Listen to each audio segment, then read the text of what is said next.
Good morning, guys. So, well, it's morning here, right now. Anyway, I'm about to start editing that video from yesterday that you're about to watch about me getting a level 1 inspection here in Florida. And so the officer, towards the end of the video, and I'll put in chapters, that way you can skip to it if you want. Towards the end of the video, he kind of does a walk around with me around my truck, tells me what he's looking for, stuff like that. I will say he didn't want to be on camera.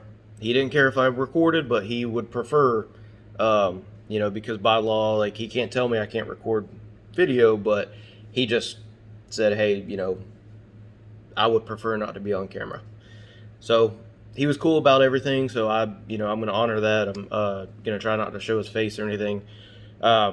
He was a really cool officer. I passed my level 1, got 2 new stickers, but I'm going to go through some of the parts where where I pulled into the inspection bay and he went under the truck to check or measure the brakes and everything. And then after that, that's when I'll show you the walk around. One thing I want you to keep in mind when watching this is because some people are going to get upset about it because he didn't know the names for every single thing that he's looking for. But he knows what he's looking for. It's just the same as me. I don't know the name of every component, but I know what I'm looking for if something's messed up. As much as people might hate DOT, it's easy to forget that they are human as well. They're not going to be 100% accurate on everything. As far as you'll see, one thing that stands out is he calls my steer tire a drive tire, but he was also pretty nervous as far as, like, when I was recording, he was cool as hell, but whenever I had the camera out and he could actually see the camera, like, looking at my truck and everything, and he knew he was being recorded, or his voice at least, like, he was a little nervous, so cut the guy a break. I'm sure there's gonna be comments of, oh, they wouldn't cut us a break and blah blah. Anyway, let's get to the video.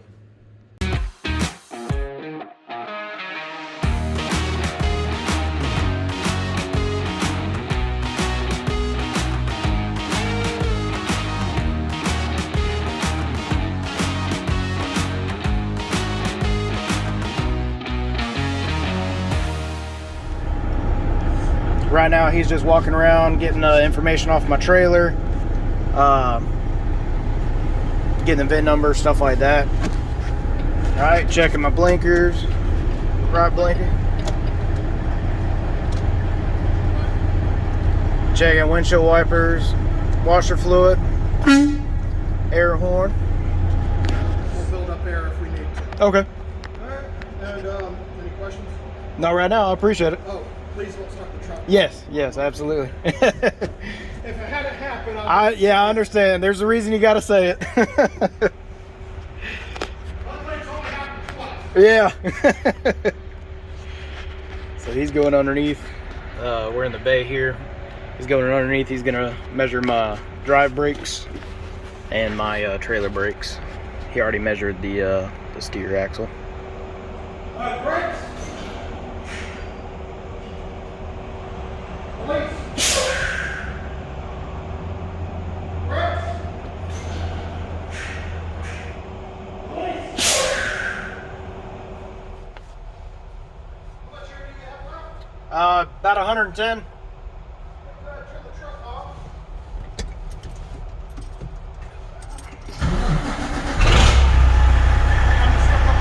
All right.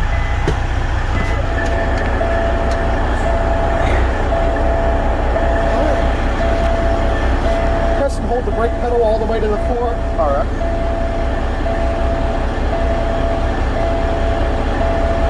All right, good to go. Go ahead and turn the truck off. All right. The key in the on position. I'm going to have you remove the glide hands. Okay. Remember, it's under pressure right now. So Yes, with sir. the red one, when you pop it off, don't let any debris blow in your eye. I got you. Lay them down over here so I can reach them. Yes. Check the traction protection valve.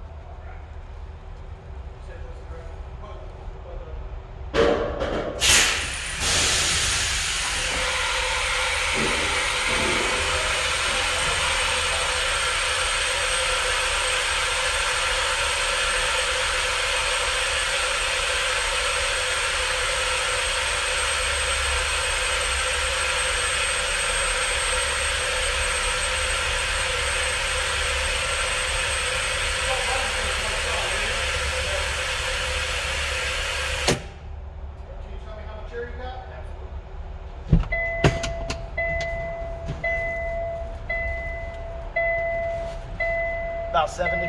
Press the brake pedal down for me. All right. Perfect. Go to the seat. All right. The keys in the on position. Yes, sir. Or if you can pump it down so we can get that low air warning. All right. There we go. That's it. All right. All right. And where are your triangles? Triangles and right here. All right.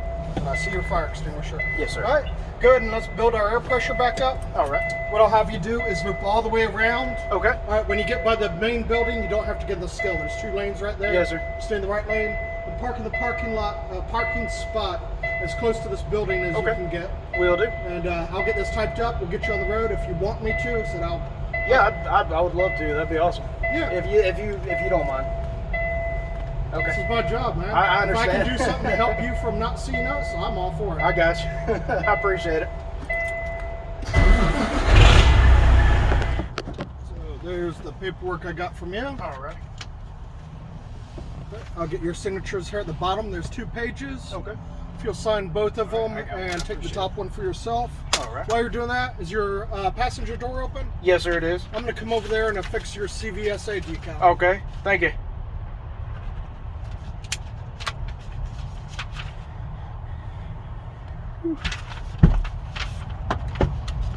Fortunately, I don't have a razor blade, so I'm just going to I got you. do Yeah. like these that's what other I'm- guys and put it on top of that one. I understand. Yeah, they. Is this trash? Can I Yes, put this sir, in yes, here? sir. Thanks. Oh, that's yours. Yeah, I've been meaning to say I tried peeling them off today because I figured I'd get pulled in, and they It's that time of year, isn't it? Oh yeah, yeah, and it just kept peeling apart, like coming apart in pieces. That's what I need to do is next year just take a razor blade to it. Let me get this one. Yes, sir. And if you want to, I will. I'll talk with you. Alrighty, I'd really appreciate it. So I got a way I do these, and if I go out of order, I'll forget. So I got you. you're gonna have to go through my normal routine. Yeah, no problem. I'll just record this. So I said I prefer not to be on the Absolutely, internet. yes, sir. I understand. But I'm more than willing to give you any information I have. I All don't right. know everything, Yes, sir. but I'll give you what I do know. Okay. All right, so the first thing's pretty obvious stuff. We're checking for headlights, high beams, low beams, turn signals, clearance lamps, side marker lamps, and the ID lamps. We're looking for the condition of the windshield, if there's cracks with the intersecting brakes, depending on how large a chip is. If it's really large, Yes, sir. it may be a violation. We're looking for the condition of the vehicle itself, making sure that the hood is actually secured. It's got to be secured on both sides, Yes, sir. as the manufacturer specified. We'll move over to the All right. axle. All right, so we're going to look at the condition of the tire, Okay. the tread depth, making sure that it's adequate. We're looking at the lug nuts or wheel fasteners as they're listed in FMCSA, making sure that they're all tight and that they're all there. On this one, if there's 2 missing side by side or 3 altogether missing, that would be an out of service violation. Okay. With this being a drive tire, anything less than 2/32 of an inch is a violation. On the rest of them, it's there's a little bit more tolerance. Yes, sir. And with them being doubles, there's a little bit more tolerance there. We're looking for things like nails and stuff like that. You know, I didn't mention it in yours. It's not leaking, so it's nothing for me to write anything up about. Axle number 5, the right outside tire, there's 2 nails or some little pieces of metal in it. Oh, yes, sir. But it's not leaking. When we open up the hood, so right here, the steering gearbox. Yes, sir. All right, so there's that output shaft and that piece that goes around it, and I have you turn the steering wheel, and we're looking for any play in that. If there's any play in that, that's an automatic out of service. Yes, sir. We're looking for any play. Now I can't think of the name of it. Normally I understand. Off the top of my head. The bar right there. It's Control, or it's not a control arm, but no. like hell, I don't even know the name of it. I know it. It'll come to me in a moment. But we're looking for some play in that. I don't know if you noticed. I reached in with my foot, just gently pushed it. We'll look at the air lines, the condition of that. We don't want any chafing on that. We'll look at the brake chambers. Yes. So those push rods that come out of the brake chambers, we're going to measure how much play there is into those. There's, depending on the type of chamber or other braking device, there's a measurement that's allowed. Yours are all within adequate. We're looking at the side, looking for the carrier's name, the US DOT number. It is required to be US DOT. Yes, sir. And then the number. Okay. It's got to be visible from 50 feet, and it's got to be contrasting. Yes, so sir. like if you had a really dark blue truck with black lettering, that just doesn't quite cut it. Yeah. As we're moving back, we're looking at the back of the cab. So the reflective tape, how you got the vertical and the horizontal stripes on both the left and the right side. Yes, sir. We're looking for that. We're looking at the airlines and the chafing. So how you got them braided up nice and pretty. I'll give it a little twist like that and look to see if there's any chafing, especially here where it lays on the catwalk. I'll be looking at chafing. Yes, sir. Anything up in here. When you get the more of the thermoplastic type lines, you'll see a lot of them that stretch across here. You're looking for any kinking. Those will kink a little bit easier than these will. Yes, sir. These will kink as well. And then they'll fade in the sun. Yes, sir. So when they start to fade, you'll see like this little cross pattern. It's white. Oh, yeah. That's showing that secondary color. We'll look at the exhaust. So anything that's under the cab, yes, sir. If there's a leak, or it could leak up into an occupant area, that would be an out of service violation. I mean, we see stuff here that looks like, might be just a little bit leaking, but it's not underneath the cab. Yes, sir. So it's, when the truck's on, it's not leaking enough that you can see it, smell it, or feel it. Right. We do see some little deposit there, but it's nothing for us to worry about. We're coming back and we're looking at the lights. So these work both as the clearance lamps and the side markers. The front are amber, the rear are red. They have to work. Going back to the tires, just like we're talking about on that drive axle, tread depth, the condition of the tires, the wheel fasteners are actually on and tight as they're supposed to be. We're going to look at the fifth wheel, making sure that it's bolted properly. Some of them slide and adjust. We're making sure that it's locked in. We're looking at the suspension, looking for any cracks in the suspension or any other malfunctions with it, any defects. When we have a tank, we're going to record information. Usually these plates will have a lot of information. Like we'll see it's a 406 tank. We'll see the manufacturer information, the VIN plate, gross vehicle weight rating, the manufacturer and all that. Usually on the front of the tank, we're going to have the last inspection. Yes, sir. So we'll look at these inspections to make sure that they're where they should be. If you're carrying hazardous materials, we're looking for appropriate placarding. Yes, sir. Placarding, marking, labels, whatever it may be for the load and for the configuration that we have. As we come back, we're looking at the rear of the tractor itself. Functioning lights, once again, turn signals, brake lights, reverse lamps on the tractor.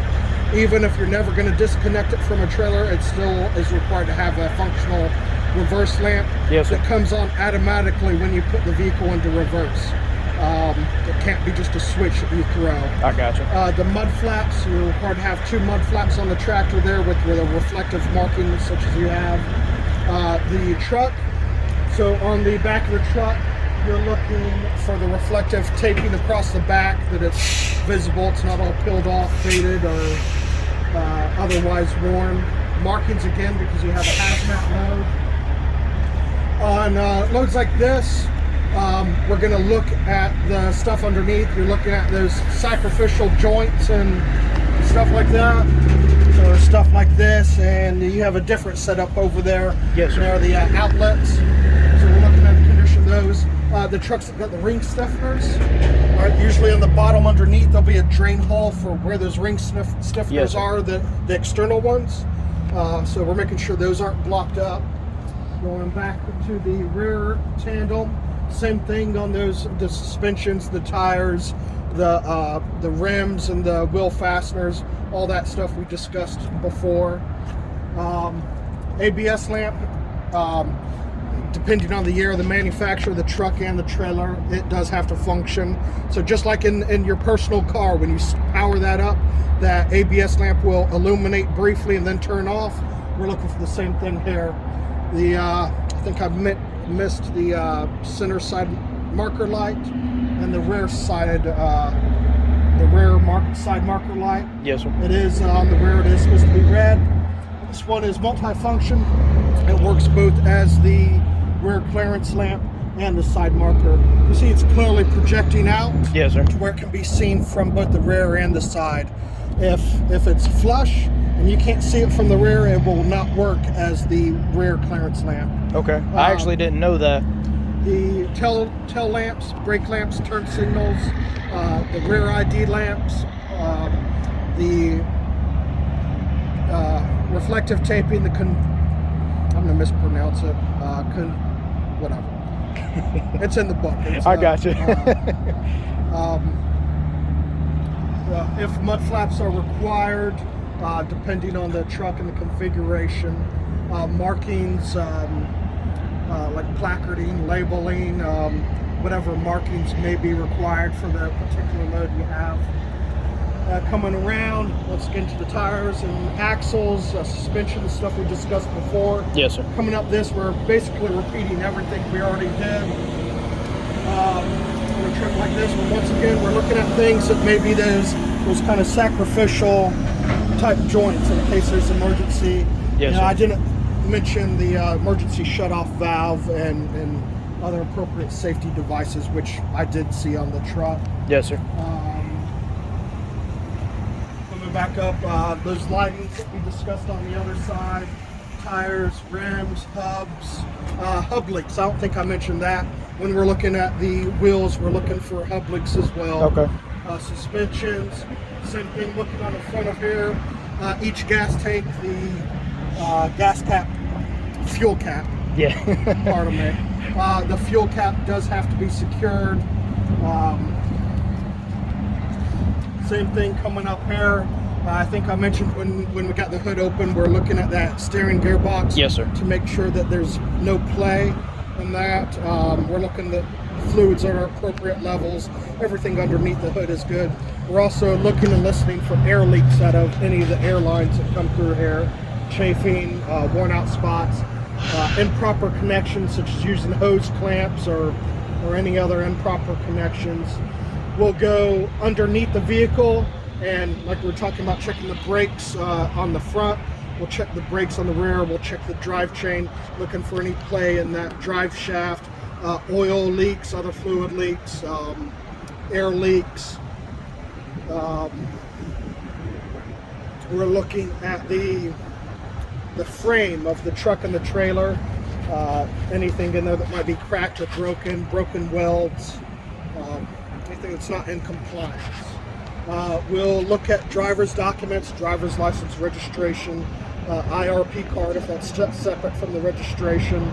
If that's required, hazmat registration, if I said insurance, logs if they're required. If you got a short haul exemption, we may not be looking at logs. Then one of our compliance review officers may go into the business and look at your short haul logs Yes, for sir. that. We're checking a couple different things on your license. One, make sure you're valid within the state.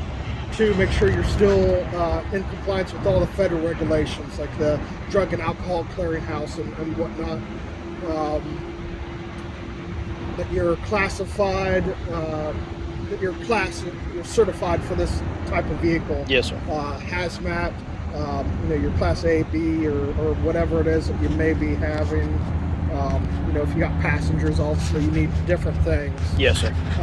If you got hazmat, we're looking for your access to either an emergency response guide or the appropriate emergency response information. One of the two. It's got to be within your reach while you're belted in. So you got to be able to reach over and grab that bill of lading and that other hazard response guide or whatever you got. Yes, sir. From that seatbelted position. Nothing obstructing the windows within the regulations, window tinting within regulations, specifically the front and the driver's side. And then, of course, compliance with state laws for those things as well. Yes, sir. License plates. I usually don't have a problem with that. I do check for that for compliance with local laws, state laws. So we get people put them sideways. Oh, yeah. They'll put them underneath so far that you can't see them, especially on some of these trailers used to haul just a few amount of cars. Oh, yeah. Some of them won't even put the tags on. I'm sure I've missed a lot, but Hey, I understand. I hope that helps. Yes, sir. Yeah. It's a lot easier when you're going through and you see something. Oh, yeah, that's not yeah. right Absolutely. than it is to necessarily discuss it. 'Cause there's so much different stuff in here. Yes, sir. No, I understand. And I mean, this country doesn't work without professional drivers. So, I agree. I mean, I'm out here to do a job, so are you. And I tell people your job is to make sure I'm doing my job correctly. well, not just that, but it's also to make sure the carrier's doing it. Absolutely, correctly. yeah. I've stopped several drivers, and I've had an occasional driver say, "Trooper, while you're out here, can you look at this?" Because they've told their carrier that I need to get this fixed, and they wouldn't do that for them. Yeah. So I mean, There's carriers out there, I know that, they'll tie the driver's hands almost, it's either and go you gotta do make this a or, living. yeah. You got a family to feed or Yes, whatever sir. it is you got, Yes, sir. And I can respect that, people trying to work. I can't hate on someone like that, Yeah. but there does come a time where you got to say no. Yeah, I've I seen agree. a couple trucks like that, but usually, I mean, the vast majority of the carriers I interact with, the drivers I interact with, everyone's trying to do the right thing. Yeah. I agree. All right. Anything else I can help you with? I was just curious, how long you been a trooper? I've been with the Highway Patrol for a little over 17 years. I did about 11 or so as your crash report and ticket writing machine. Did a couple other things. I've only been doing this for about 2 years. I got you.